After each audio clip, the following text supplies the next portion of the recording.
कधीच नाही चुकणार तुमचे फेवरेट टीव्ही शोज झी5 सोबत, तेही एकदम फ्री। या सदानंदराव, या बऱ्याच दिवसांनी येणं केलं। अरे हो, आधी तर तुमचं अभिनंदन। अहो पहिले वहिले आजोबा होणार तुम्ही। आम्हाला काय नातवंड झाली हो, त्यांच्याबरोबर आम्ही खूप खेळलो। आता तुमची पाळी आहे। हो, आम्हालाही होईलच सवय। तनयाने कारणच एवढं मोठं दिलं ना की बेटाला यावंच लागलंय तिला। बरं झालं आलात। अगं जयश्री, अगं बघितलंस का कोण आलंय? जयश्री आले आई वर आली। अरे तुम्ही केव्हा आला? आत्ताच आलो। वसुंधरा आले आले।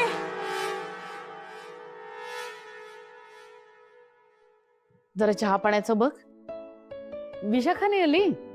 नाही, कसं आहे, तनयाने मोठी गुड न्यूज दिल्यानंतर मलाच यायला जमलं नव्हतं ना कामाच्या व्यापामध्ये। ती तर काही येऊन गेली होती, म्हणून म्हटलं तनयाला भेटावं आता जाऊन, म्हणून आलोय। हो हो, तिकडे नाही, तनया वरच्या रूम मध्ये। हो पण ती इथेच असायची ना, आणि आता काय झालं, वरच्या रूम मध्ये मुलं आणि वसू आकाश होते ना, मुलं खूप दंगा आणि धडपड करायची। खाली तनयाची आणि अखिलची झोप व्हायची नाही, म्हणून आम्ही आपल्या रूमच एक्सचेंज करून टाकल्या। नाही, चिंता नका करू, तिला वरखाली नाही करावं लागत, तिचं सगळं वसू करते ना। ठीक आहे, मी भेटतो तिला। हो हो, आपण नंतर निवांतपणे गप्पा मारू। हो आलोच। वसुंधरा, त्यांचा चहा वरतीच नेऊन द्या। हो।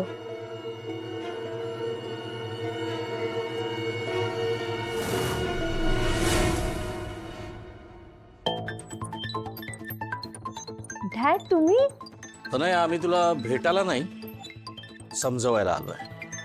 म्हणजे हे बघ तनया, तू आणि तुझ्या आईने जे काही चालवलंय ना ते प्लीज बंद करा। हे बघ, तुझ्या आईच्या नादाला लागून स्वतःचा संसार उद्ध्वस्त करून घेऊ नकोस तनया। डॅड कशाबद्दल बोलताय तुम्ही? तुझ्या फेक प्रेग्नन्सी बद्दल।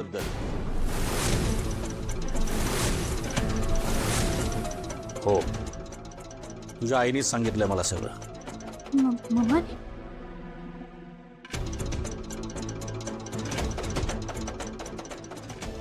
डॅड, तुम्हाला मम्माने सांगितलं माझ्या फेक प्रेग्नन्सी बद्दल? कसं शक्य आहे? हे असं का केलं असेल? बट डॅड, एनिवे प्लीज तुम्ही या सगळ्याच्या मध्ये पडू नका। मी आज सगळ्यात तुम्ही कधी लक्ष दिलं ते आत्ता मध्ये पडताय? मी कायमच लक्ष दिलंय तनया, तू आणि तुझ्या आईने माझं कधी काय ऐकलंच नाही। कम इन।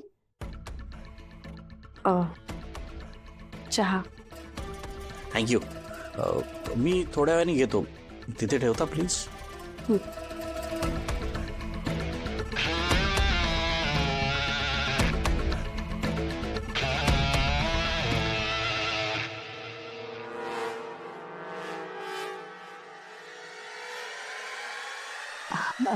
बाबा, मम्मा कशी आहे? नाही, खूप दिवसांनी भेटलात ना तुम्ही आज मला। बरं झालं आलात। मी स्वतःहून फोन करणारच होते की या म्हणून मला भेटायला। म्हटलं बरेच दिवस आपली भेट नाही झाली आहे। मी खरंच खूप मिस करत होते तुम्हाला। बरं झालं तुम्ही आज आलात।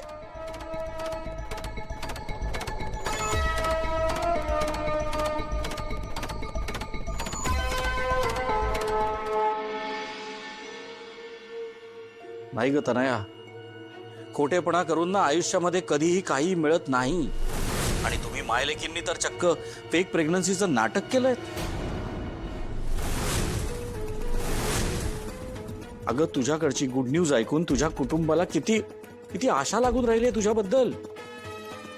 आणि एवढी साधी गोष्ट कळत नाही की साधारणपणे 3 ते 4 महिन्यामध्ये कुठल्याही प्रेग्नंट बाईचं पोट दिसायला लागतं, जे तुझं दिसणार नाहीये। तेव्हा काय करणार आहात तुम्ही? नाहीये ना उत्तर?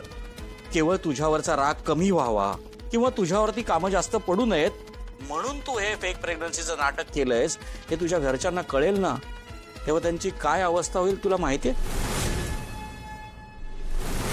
डॅड प्लीज, मी जे काही करते ना ते सगळं चांगल्यासाठीच करते. आणि एवढंच होतं ना तर मग कष्ट करून 4 पैसे जास्त कमवायचे. मम्माला आणि मला हे करायची वेळच आली नसती ना मग. अरे अगं, चांगुलपणा, प्रामाणिकपणा याच्यासाठी पैसा, ऐशो आराम याची काही गरज नसते. गरज असते ती फक्त प्रामाणिक इच्छेची, जी तुझी आणि तुझ्या आईची नाहीच आहे. तुमच्या या फेक प्रेग्नन्सीचं पाप तुझा बाप म्हणून मला माझ्या माथी नकोय, म्हणून तुझी समजूत काढायला मी इथे आलोय. पण तुला माझं काही ऐकूनच घ्यायचं नाहीये. अच्छा, म्हणजे आजही तुम्हाला माझी काळजी आहे म्हणून तुम्ही इथे आलंच नाही आहात.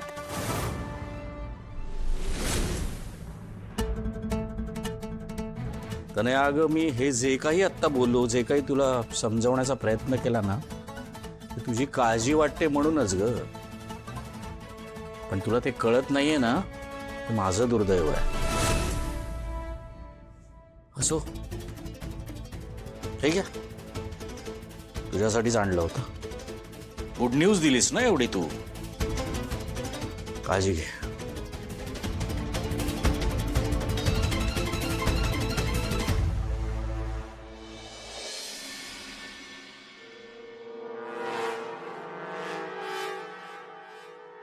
हॅलो मम्मा, तू का सांगितलं डॅडला? मी काय सांगितलं? काय काय असं फेक प्रेग्नन्सी बद्दल? ते इथे येऊन मला किती बडबड करून गेले. काय? सदानंद तिकडे आला होता आणि तुला प्रेग्नन्सी बद्दल बोलून गेला? मग काय? मम्मा प्लीज ते इथे पुन्हा यायला नको. आले ना तर 100% काहीतरी घोळ घालून ठेवते. सदानंदची ना हिंमत जरा जास्तच वाढली आहे. तरी मी त्याला बजावून सांगितलं होतं की या सगळ्याची कुठेही वाच्यता करायची नाही. आणि तिथे येऊन तुला प्रेग्नन्सी वरती प्रवचन देऊन गेला असेल, हो ना? त्या माणसाला कळत नाही का ती वसुंधरा आधीच आपल्या वाईटावरती टपलीये. तिला जरा जरी संशय आला ना तर खूप मोठा गोळ होऊन बसेल. एक्झॅक्टली तेच सांगायचं मला तुला. प्लीज तू आपल्या दोघींबद्दल त्यांना काहीही सांगत जाऊ नकोस. ही डोंट इवन अंडरस्टँड की आपण किती प्रॉब्लेमला फेस करतोय यार. आय नो बच्चा, and I am really sorry. पण हे बघ, यापुढे मी त्याला काहीही सांगणार नाही. आपली कुठलीही गोष्ट त्याला कळणार नाही हे मी तुला प्रॉमिस करते. ओके? ठीक आहे, ठेवते मी आता फोन. Bye bye. म्हणजे तनयाची प्रेग्नन्सी फेक आहे हे खरंच आहे तर.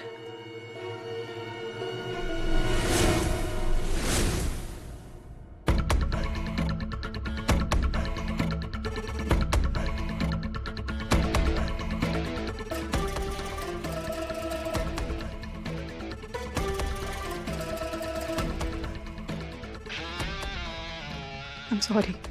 माझ्यासाठी सत्य जाणून घेणं खूप गरजेचं होतं म्हणून हे करावं लागलं मला. तुम्हाला माफी मागण्याची गरज नाही.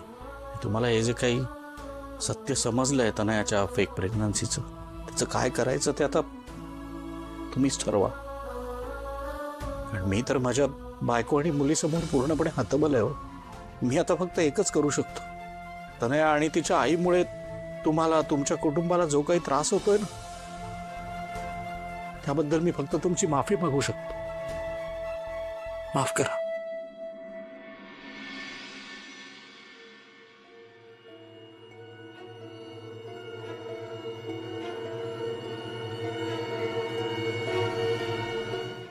झी5 ॲप डाउनलोड करा आणि पहा सर्व एपिसोड्स एकदम फ्री.